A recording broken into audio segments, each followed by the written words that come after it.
Bonjour et bienvenue au studio Air et Cosmos dans lequel nous allons parler aujourd'hui des questions autour du génie militaire, le bréchage, le déminage notamment en Ukraine. Et nous avons l'honneur aujourd'hui pour ça de recevoir le colonel Perrier. Mon colonel, bonjour. Bonjour Xavier.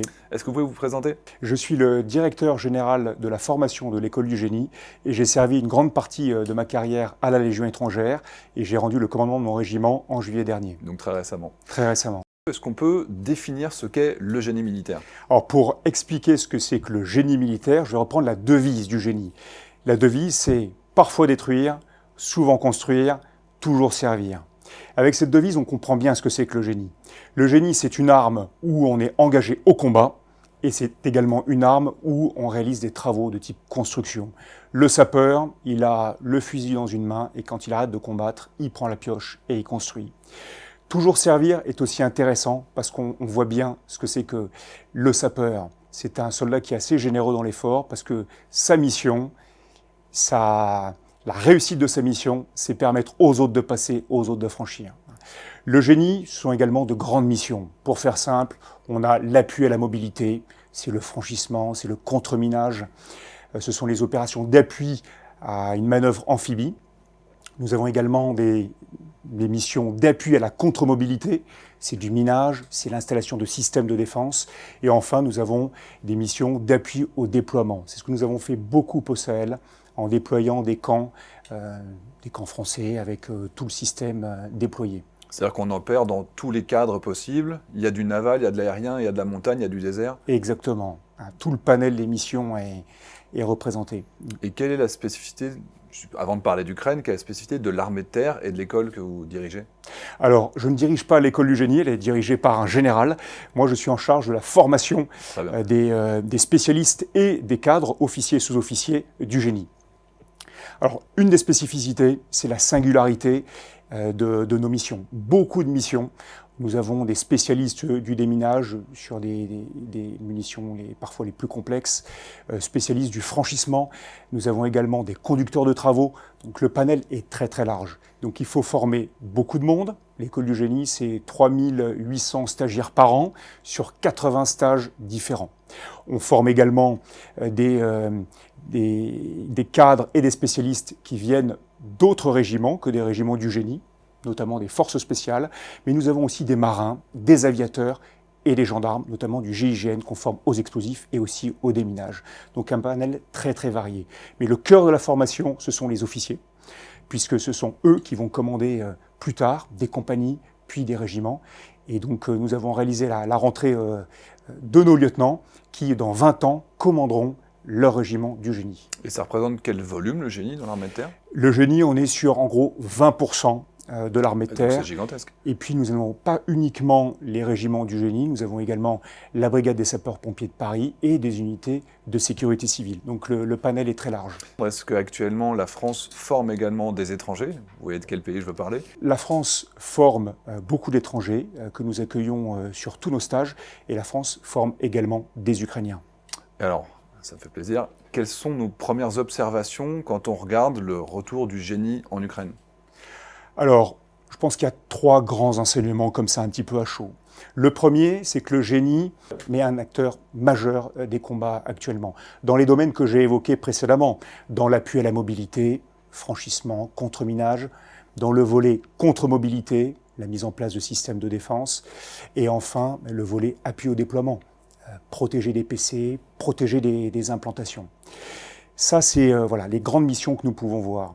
Nous voyons aussi que le génie est déployé dans toute la profondeur, dans tout l'espace du champ de bataille, à l'arrière, pour permettre à la logistique de se déployer. Sur la zone des contacts, ce sont les opérations de bréchage que nous voyons actuellement, mais également dans la profondeur, ce sont les opérations de renseignement, mais aussi des opérations de sabotage que nous pouvons voir. Je dirais aussi que, toujours dans ce premier volet, que le génie est une arme qui travaille dans le temps. Avant que les opérations de combat ne commencent, le génie travaillait. Il y avait des systèmes de défense qui étaient mis en place. Et quand les canons se tairont, le génie travaillera encore, parce qu'il s'agira de dépolluer et puis de déminer des centaines d'hectares de ce pays, qui est aujourd'hui le plus pollué au monde. Ça, c'était mon premier enseignement. Le deuxième, je serai assez rapide, c'est qu'on voit que ceux qui gagnent sont ceux qui innovent, et rapidement. Donc l'innovation technique et tactique, on la voit sur ce théâtre, et c'est absolument fascinant pour les sapeurs de voir tout ça. C'est inspirant également du coup pour nous. Exactement. Alors, si on se focalise maintenant sur, évidemment, là où l'effort principal ukrainien est en train d'être réalisé, cette première phase de la grande contre-offensive qui a pour objectif de briser la défense russe dans le sud.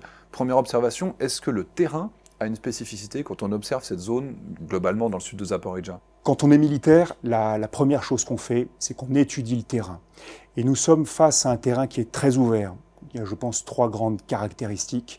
Donc une zone de plaine qui ressemble beaucoup au bocage normand. Et on peut imaginer que le combat actuel que mènent les Ukrainiens ressemble beaucoup à celui conduit par les Américains en 1944, avec de grands champs séparés par des haies, et donc favorable pour le défenseur qui met des positions de combat dans ces haies, mais aussi pour l'attaquant qui va utiliser ce terrain. Le deuxième aspect du terrain, c'est qu'il y a peu de réseaux routiers. Donc l'objectif des Ukrainiens sera certainement de s'emparer d'axes, parce que la logistique a besoin d'axes. Si les véhicules de combat chenillés passent globalement partout, eh bien la logistique a besoin d'axes. Et le troisième point que je vois sur ce terrain spécifique de la zone de percée, c'est que nous avons beaucoup de cours d'eau qu'il faudra franchir. Et ces cours d'eau sont perpendiculaires à l'axe de percée ukrainien. Donc évidemment, il y a encore du travail derrière. Il faut faire passer le génie pour qu'il puisse ouvrir la ligne pour... Exactement, il y aura beaucoup de travail. Alors face à eux, en dehors de cet aspect typiquement, purement géographique, à quoi ressemble la défense russe qui s'est quand même construite depuis 1 an, parce que dans cette zone-là, le front n'avait pas bougé quasiment depuis avril 2022. Qu'est-ce qu'ils ont construit pour se protéger? Donc le système de défense que nous voyons est extrêmement cohérent. C'est un système de défense même de théâtre, avec une ligne de front très établie, qui nous rappelle bien évidemment 14-18, et des obstacles vraiment dans la profondeur, notamment des obstacles dits de cloisonnement, qui sont nord-sud pour empêcher les forces ukrainiennes de basculer vers la Crimée. Et puis la Crimée est également très solidement défendue. Mais ça veut dire que concrètement, il y a des tranchées, des lignes de défense, il y a des bunkers en dur, en béton, ces fameuses dents de dragon qu'on a vues, qui ont fait beaucoup de bruit à une époque. Tout ça, ça s'accumule et c'est quand même correctement construit? Alors c'est exactement ça. On a un système un peu par couche. On a un premier système de défense qu'on pourrait appeler la zone des approches, un deuxième système qui est plutôt la zone de défense principale, et enfin une zone de défense ultime. Et donc ces trois couches de défense varient un petit peu suivant le front, mais on est dans la gamme des 20 à 30 km de profondeur. Qui sont faites du coup une sorte de différents étalages, parce que les Ukrainiens, ils parlent beaucoup de 3 grandes lignes. C'est ça. Et à chaque fois, sur ces grosses lignes, alors ils ont réussi a priori à passer les 2 premières, ils sont en train d'attaquer la 3e grosse ligne de défense, mais à chaque fois, on retrouve vraiment le même dispositif. Est-ce que les premières étaient mieux protégées que les dernières, ou alors c'est vraiment exactement le même niveau à chaque fois? L'impression qu'on a, c'est que justement, les premières lignes de défense sont plus durcies que les suivantes. Elles sont complexes, elles sont sophistiquées, avec des champs de mines extrêmement denses. On parle d'une mine en gros par mètre carré, suivie de positions de tir, avec des tranchées qui elles aussi sont valorisées. Vous évoquez les dents de dragon, donc ce dispositif de bloc de béton qui doit empêcher les chars d'avancer. Quelle efficacité d'ailleurs pour ces dents de dragon? Difficile à dire. Si c'est bien construit, c'est très efficace. Mais il est possible que le béton soit de faible qualité. On peut aussi avoir des dents de dragon de déception pour faire croire que c'est difficile à franchir, mais derrière, il n'y a rien du tout. Est-ce que c'est un défaut de temps pour les construire? Est-ce que c'est parfois aussi la conséquence de la corruption? On dit qu'on livre des dents de dragon bien construites, mais derrière, il n'y a pas grand-chose. Difficile à dire à ce stade-là. Parce qu'on a vu qu'elles n'étaient pas enterrées, pas accrochées les unes aux autres. Effectivement, ça commence à s'effriter. Ouais. Je pense qu'il faut beaucoup de temps pour faire un système extrêmement redoutable. Je crois que là-dessus, ils ont peut-être manqué justement de temps, peut-être de moyens, de ressources pour tout enchaîner. Le système reste pour autant très difficile à percer et très dense. On l'a vu à quel point justement c'était difficile pour les Ukrainiens. Dans un premier temps, d'ailleurs, on a vu 2 phases dans ce début de tentative. Ils ont été frontalement, ils auraient perdu jusqu'à 20% des forces qui ont été engagées parce qu'ils ont été franchement dans des champs de mines en ligne droite. Et puis dans un deuxième temps, ils se sont réadaptés en y allant plus progressivement, avec beaucoup de progressions qui se font par l'infanterie à pied. Et donc, quels sont les moyens dont disposent les Ukrainiens pour brécher, pour passer ces défenses russes? Alors, pour répondre, je rappellerai rapidement ce que c'est qu'une opération de bréchage, du moins les grandes étapes. La première étape, c'est de se renseigner, savoir où on va passer, où est-ce que le système de défense est peut-être le plus faible, où est-ce qu'on a un trou de souris dans lequel on va pouvoir s'engouffrer. Deuxième étape, réaliser une opération de déception, faire croire à l'ennemi qu'on va brécher à un autre endroit. Et on l'a vu sur de nombreuses actions de combat. Ensuite, il faut neutraliser les positions, ou du moins les affaiblir par du tir de l'artillerie.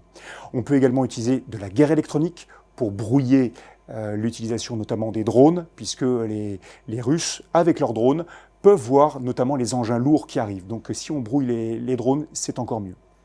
Et ensuite, on arrive proprement dit à l'action de bréchage, qui est une opération interarmes. Les sapeurs avancent avec les fantassins qui les protègent, et là, ils utilisent des moyens variés pour pouvoir percer justement ces lignes. Alors typiquement, en termes de matériel lourd, qu'est-ce qu'on a? Alors on a plusieurs types de chars démineurs. On a des moyens mécaniques, avec des chars, avec une pelle du génie devant qui permet de pousser, une sorte de charrue qui permet de pousser les mines anti-chars sur le côté. Nous avons également des chars fléaux qui détruisent les mines en actionnant leur fléau. Nous avons aussi des chars avec devant des rouleaux qui permettent d'actionner les mines anti-chars et de les faire exploser. Et enfin, nous avons les moyens pyrotechniques comme l'UR-77, très employé par les Ukrainiens, ou le Miklik américain. Ces moyens permettent de créer des corridors, des brèches, en projetant des boudins explosifs sur une centaine de mètres. Et donc, on a des corridors de 100 mètres de profondeur sur 6 à 8 mètres de largeur, ce qui permet d'avancer très très vite. On a également aussi des choses un petit peu surprenantes, comme par exemple l'utilisation des sous-munitions, des obus à sous-munitions qui seraient utilisés pour déminer. Est-ce que vous avez déjà vu ça par le passé? Alors, je ne suis pas persuadé que ce soit extrêmement efficace, mais ça peut marcher. En projetant des milliers de sous-munitions sur une certaine zone, forcément on va faire détonner les mines qui sont au sol, affaiblir les positions de défense. Après, on n'a pas la certitude que toutes les mines aient été traitées. Bien sûr. Voilà. Il va forcément rester quelques obus à sous-munitions qui vont devenir eux-mêmes dangereux. des mines. Maintenant, quand on regarde la coordination des forces, vous avez dit que les hommes du génie sont en première ligne, protégés par leurs propres troupes pour essayer de brécher. Comment est-ce qu'ils s'organisent et est-ce qu'on voit des différences par rapport à nos méthodes habituelles? Concernant les méthodes employées par les sapeurs, on voit une différence entre les Russes et les Ukrainiens. Les sapeurs russes développent des tactiques très inspirées de leurs engagements récents, notamment en Syrie, où ils avaient des groupes très mobiles de bréchage, très au contact devant l'action interarmes. Côté ukrainien, nous avons plusieurs types de sapeurs. Nous avons le sapeur avec des savoir-faire très basiques qui est là pour apporter les bons gestes dans l'investigation d'une tranchée, par exemple, savoir dépiéger quelque chose de simple. Et nous avons en arrière des sapeurs qui sont mieux formés, plus expérimentés, ça marche à peu près comme ça chez nous, donc des EOD, qui eux vont intervenir sur les munitions beaucoup plus complexes, mais également participer à la préparation de drones qui pourraient être armés avec des munitions. D'ailleurs, quand on parlait drones, on a vu certaines choses que personnellement, en tout cas, je n'avais pas vu par le passé, avec ces drones équipés de caméras thermiques qui permettent de repérer quand il fait chaud en été, qui permettent de voir où sont placées les mines. Est-ce que c'est des choses que vous connaissiez? Alors, ce sont des choses qu'on connaît, qu'on expérimente, qu'on déploie dans une certaine mesure, mais bien évidemment, ça marche. Quand on déploie un drone, il peut détecter, avec les changements de température, le corps d'une mine, notamment une mine anti-char. Donc ça, c'est extrêmement intéressant. L'avenir de la détection par drone de mines, de champs de mines, c'est de coupler tout ça avec l'intelligence artificielle. Si on peut étudier des terrains en couplant certaines données repérées, par exemple des pièces métalliques, coupler ça avec ce qu'on connaît du dispositif de minage adverse, on peut arriver à identifier un couloir dans une zone dangereuse, dans une zone minée. Ça peut être très intéressant. J'ai vu également que la France avait testé des systèmes dans lesquels ils observaient la végétation et ça permettait exactement par intelligence artificielle de voir quelle zone avait été retournée il y a 6 mois par exemple. Complètement. Donc ça, il y a aussi des attentes de ce côté-là, mais on ne peut pas trop en parler, je crois. Il n'y a pas de grand secret. Nos archéologues utilisent aussi des méthodes à peu près similaires pour retrouver des tombes, par exemple. On voit que le terrain garde l'histoire. Quand il a été retourné, quand on a creusé, on voit des différences de couleur de la terre. Donc bien sûr que ces techniques sont utiles, doivent être développées. Et pour finir sur le volet drone, l'avenir c'est aussi les drones en essaim pour pouvoir justement cartographier un champ de mine le mieux possible et couplé avec l'intelligence artificielle, je pense qu'on pourra arriver à des choses intéressantes. Alors, mais quand on regarde concrètement le minage, qu'est-ce qu'ils utilisent? C'est quoi? Il y a des couches? Comment ça fonctionne? Alors, il y a plusieurs types de minage. Ce qu'on a observé, c'est que les forces armées russes ont utilisé leur doctrine, la doctrine de l'armée rouge, avec un minage très régulier d'une centaine de mètres de profondeur. Et qu'avec l'observation de ce qu'ils ont pu faire en voyant les Ukrainiens justement brécher et en regardant leur matériel, ils ont étendu leur champ de mine, avec un minage du coup très hétéroclite, très varié. Ça, c'est le premier point que je note. L'autre point, c'est que nous avons un minage en gros par strates. C'est d'une sorte de gâteau avec des couches très différentes. Première couche, c'est déjà souterrain. On a des mines anti-chars qui sont enterrées, mais on a aussi des mines anti-chars qui sont valorisées avec d'autres mines anti-chars en dessous pour détruire des véhicules de déminage. En surface, on retrouve du minage assez traditionnel, avec des systèmes de déclenchement par fil, mais nous voyons aussi de la dispersion. Là, c'est mine antipersonnelle. Exactement, plutôt mine antipersonnelle. Nous voyons également des mines qui ont été dispersées au sol par des lance-roquettes. Et on voit également du minage un peu plus en hauteur, avec des systèmes de piégeage, comme un fil piège accroché dans un arbre, et puis des petits fils de pêche avec des hameçons au bout, pour que ces fils de pêche s'accrochent aux équipements des soldats qui progressent et qui déclenchent une mine à effet dirigé sur le groupe en infiltration. Il faut une distinction entre le piégeage et le minage? Alors oui, le piégeage, c'est la valorisation d'une mine ou la valorisation d'une position de combat avec des systèmes qui sont extrêmement variés et qui n'ont pour limite que l'imagination humaine, malheureusement. Donc ça va être des trous, qu'est-ce qu'on appelle le piégeage? C'est le Vietnam? Énormément de choses. On a vu que beaucoup de cadavres étaient piégés, par exemple. Quand on retourne à un cadavre, minage simple, une grenade sous le cadavre. On voit également que les positions de combat, les tranchées notamment russes, sont valorisées par du piégeage. Fil piège avec une mine à effet de zone, par exemple, pour que justement les Ukrainiens, en investissant ces tranchées, se fassent sauter sur ces systèmes de piégeage. Et puis, on voit également que les mines elles-mêmes sont très souvent piégées, avec, pour certaines mines, 4 modes de piégeage différents. Je pense à la TM62 qui a 4 modes de piégeage différents. Ce qui veut dire qu'en face, les sapeurs ukrainiens doivent adapter leur système de déminage. Et donc ça prend une éternité de pouvoir progresser dans telles conditions. Ça prend beaucoup de temps. Et à la différence de ce que nous voyons dans nos armées occidentales, où on forme nos sapeurs à neutraliser la mine, eh bien les sapeurs ukrainiens ne touchent pas la mine. Ils l'écartent avec un système de traction à distance. Parfois, ils la détruisent à distance avec des fusils à longue distance, mais ils peuvent également les détruire sur place. C'est pas terrible pour la discrétion si on essaie de progresser de manière... C'est pas terrible pour la discrétion, mais on s'aperçoit que ce mode d'action, d'infiltration très discrète de sapeurs ukrainiens entre la nuit et puis le début du jour est un mode d'action qui marche bien, hein, justement pour éviter d'avoir de gros véhicules du génie bien visibles, notamment par les drones. Donc on a beaucoup d'actions qui se font comme ça, d'infiltration et d'actions de déminage en totale discrétion. Ouais. Mais donc ils arrivent quand même à progresser malgré les difficultés. Ça veut dire que les Ukrainiens, ils sont quand même bons, ils sont corrects? Ou alors vraiment aujourd'hui, il y a encore une marge de progression importante? Moi, je trouve que le niveau des Ukrainiens est très très bon. Ils s'adaptent très vite à ce qu'ils ont en face. Ils sont aussi très courageux et avec beaucoup d'inventivité également de leur côté.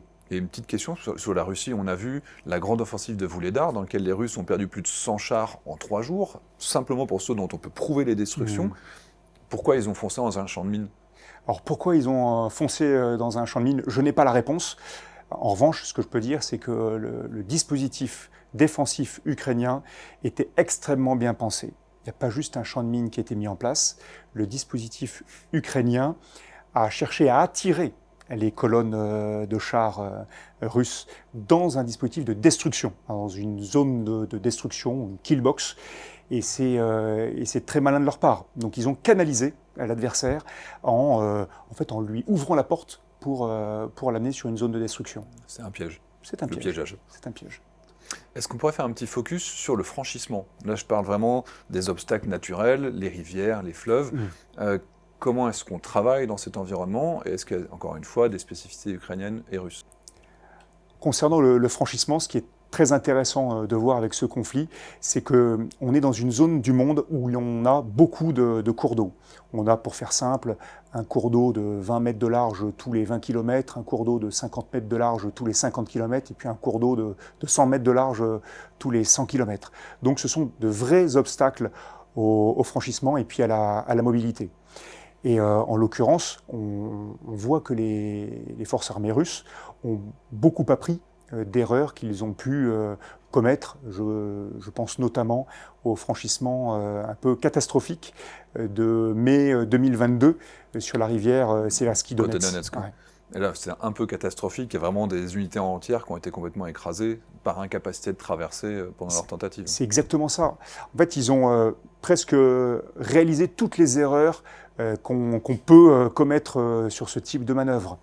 Le terrain n'a pas été très bien étudié. Ils se sont engagés sur des axes où finalement ils étaient très attendus, avec d'un côté des forêts, de l'autre des marécages, donc un terrain pas du tout propice au déploiement d'une opération de franchissement. Ils n'ont pas conquis de tête de pont, c'est ce qu'on fait toujours quand on réalise une opération de franchissement. Donc on doit basculer de l'autre côté de la rivière et puis créer une poche de sécurité pour pouvoir déployer les moyens de franchissement. Ils n'ont pas battu de leur feu la rive sud, tenue par les Ukrainiens. Donc les positions ukrainiennes étaient encore pleinement opérationnelles quand les forces armées russes ont franchi. Donc tout ça cumulé a conduit à un absolu désastre, parce qu'on a quasiment un bataillon russe qui a été détruit sur cette rivière. Donc c'est plusieurs milliers d'hommes, en l'occurrence, les dizaines et dizaines de blindés. On a des images qui sont assez parlantes, en tout cas, sur ce sujet. Alors, est-ce qu'à l'inverse, il y a eu des réussites dans le franchissement? On était sur un échec russe, est-ce qu'il y a des réussites russes? Alors on voit de belles réussites russes, en l'occurrence le franchissement rétrograde du Dniepr, qui s'est effectué entre novembre et décembre 2022, où finalement ils ont appliqué tout ce qu'il fallait faire pour franchir le mieux possible. Et ils ont réussi à faire franchir l'équivalent de plusieurs brigades. On parle de 4 brigades sur 48 heures. Donc en gros, 1000 véhicules ont franchi en 48 heures. Pour réussir ça, ils ont tenu à distance les forces armées ukrainiennes en minant la rive occidentale du Dniepr. Donc c'était assez compliqué pour les Ukrainiens de taper leurs moyens de franchissement. Et puis ils ont utilisé différents moyens de franchissement. Ils ont créé des ponts, avec ponts flottants temporaires. Ils ont utilisé des bacs pour franchir. Et alors, chose aussi très intéressante sur ce franchissement, ils ont fait de la déception. Ils ont créé en gros un pont fantôme en mettant dans l'eau des réflecteurs radars pour tromper tout le système d'imagerie radar. Donc quand on regarde en image, on a l'impression qu'il y a un pont, alors qu'il n'y avait pas de pont. Donc la grosse réussite russe, c'est quand même d'avoir réussi à se retirer. Donc ils sont meilleurs pour partir que pour avancer. Ça, mon point de vue, s'ils peuvent continuer comme ça, il n'y a aucun... Il ne faut jamais sous-estimer notre adversaire. Bien sûr, mais en attendant, je peux me satisfaire qu'ils aient libéré la région de Kherson. Tout à fait. Si on regarde un petit peu les équipements qu'il y a autour de tout ça, parce que là, on était quand même sur un pont qui était de très très grande taille, et notamment sur la France. Est-ce qu'on a les moyens nécessaires pour s'engager dans ce type de terrain? Alors, pour le franchissement, la France dispose de moyens de franchissement de l'avant, on appelle ça les EFA, mais également des moyens de franchissement plus lourds, comme le pont flottant motorisé qui est actuellement modernisé. Alors, un petit aparté, la semaine dernière j'étais en Ukraine, j'ai eu l'occasion de tester un équipement qui est assez incroyable, il s'appelle le Sherp. C'est un véhicule qui est gigantesque, qui a des roues qui font quasiment 1,50 m de haut et qui a la possibilité de rouler dans l'eau et de traverser. Et c'est notamment comme ça qu'ils ont soutenu certaines batailles quand il y avait les ponts qui avaient été totalement détruits. Et en plus, c'est un véhicule qui peut dégonfler ses pneus, ce qui réduit le poids qu'il va exercer sur le sol, ce qui fait qu'il peut rouler dans des champs de mines sans les faire exploser. Et là, dans cette vidéo, il va même rouler sur un vase sans le détruire. Est-ce qu'on a quelque chose d'équivalent à ce système? Alors, on n'a pas le système équivalent, mais le principe, on le connaît. On a dans nos sections de génie combat ce qu'on appelle des matramines. Ce sont des coussins que nous attachons aux pieds pour avancer sur un terrain fortement miné. C'est généralement utilisé pour réaliser une opération de désenglument, pour aller sortir des camarades qui seraient pris dans une zone minée ou pour aller chercher un blessé. Donc on connaît le principe, mais très intéressé par découvrir ce véhicule. Je vous partagerai les informations, c'est un véhicule ukrainien qui est fait depuis quelques années. Si on revient maintenant sur le théâtre ukrainien, quelles sont vos perspectives d'ici? Est-ce que le dégel, plutôt le début du gel, fin octobre, survienne? Difficile parce que il faut presque lire dans une boule de cristal. Ce que je pense sur cette percée, c'est qu'elle est déjà plutôt bien engagée. Ils ont percé des couches bien défendues. Il est fort probable que les couches de défense arrière soit moins dense. Donc une percée qui est lente mais qui avance. Le terrain va changer avec l'arrivée du froid, de l'hiver, fin octobre, début novembre. Donc là, le terrain plus froid, l'hiver, sera favorable à la défense. Et donc potentiellement, même s'ils arrivent à brécher maintenant, peut-être qu'ils n'auront pas le temps d'exploiter? Ça me semble compliqué, d'autant plus que les forces armées russes ne vont pas laisser les Ukrainiens avancer. Ils disposent de moyens pour miner sur les arrières avec des lance-roquettes capables de miner et donc de bloquer la progression des forces armées ukrainiennes, mais également toutes ces coupures qu'il va falloir franchir. Donc, qui seront très certainement valorisées. Alors maintenant, si on revient en France, qu'on prend un petit peu de recul, les grands enseignements, les grandes leçons pour le génie français? Les grandes leçons pour le génie français, c'est de basculer d'un monde où nous avons fait beaucoup de contre-IED. Pendant 20 ans, nous avons combattu contre des groupes terroristes militarisés. Des engins explosifs improvisés. Exactement. Et aujourd'hui, il faut réinvestir pleinement le combat dit de haute intensité. Et ce combat-là, nous ne l'avons pas oublié. Nous sommes entraînés à faire du franchissement, à faire du bréchage, mais il faut qu'on retrouve certaines capacités un petit peu perdues. Il y a peut-être 3 axes pour le génie français. Le premier, c'est la compréhension. Il faut parfaitement comprendre ce qui se passe et bien cerner les évolutions que nous voyons notamment sur le théâtre ukrainien, en tirer tous les enseignements.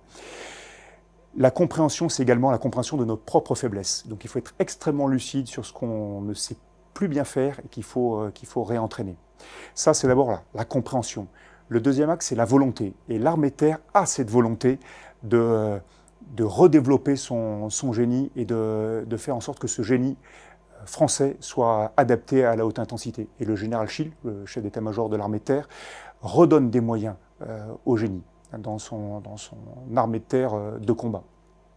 Et le dernier axe, ce sont les capacités. Les capacités qu'il faut que nous retrouvions en termes de franchissement, on a déjà un petit peu abordé tout ça, en termes d'appui à la mobilité avec des robots qui sont en cours d'acquisition, des moyens de bréchage également, mais aussi des moyens de combat un peu plus atypiques, comme des moyens de combat fluvial, puisque les régiments sont dotés notamment de vedettes pour faire du combat fluvial.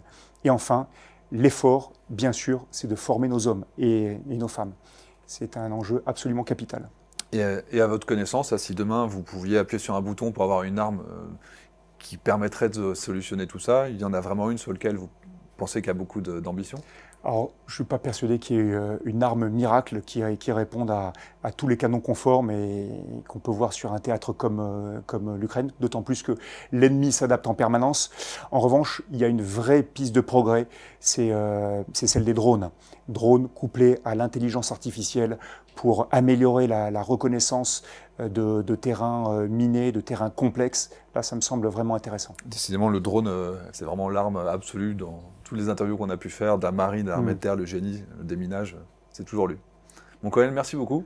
Grand plaisir de vous avoir. J'espère qu'on pourra vous retrouver une prochaine fois, peut-être pour les leçons plus avancées dans quelques temps. Avec grand plaisir. On espère que ça vous a plu et on vous dit à très bientôt au studio Air et Cosmos.